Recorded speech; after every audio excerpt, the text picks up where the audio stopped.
যে তোমাদের কাছে আমার আবেদন থাকবে যে তোমরা, আমি জানি তোমরা বলবে আমরা ফিরে গিয়ে জীবিতে আলোচনা করব, সেটা হতেই পারে।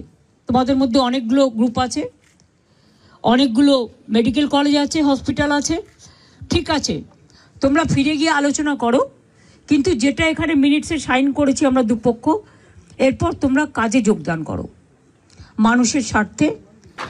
আমি বলছি এখনো সমস্ত দাবি আমাদের মানা হয়নি, অনেক কিছুই এখনো বাকি আছে, অনেক কিছু ওনারা মেনেছেন, তবে মনে রাখতে হবে এখনো কোনো অর্ডার বেরোয়নি।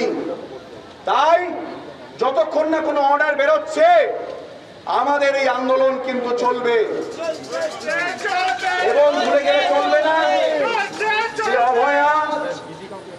যে অভয়া 9 তারিখ অন ডিউটি অবস্থায় যার সাথে এই মর্মান্তিক ঘটনা ঘটে গিয়েছিল, সেই বিচার কাল সুপ্রিম কোর্টে হিয়ারিং আছে, আমাদের চোখ সেদিকেও থাকবে।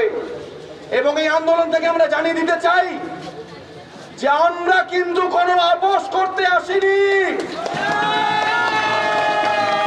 আমরা বিচার চাই, এবং সেই বিচারের দাবিতে আমাদের এই আন্দোলন, আমাদের এই লড়াই, আমাদের এই সংগ্রাম, শান্তিপূর্ণ আন্দোলন চলছে, চলবে।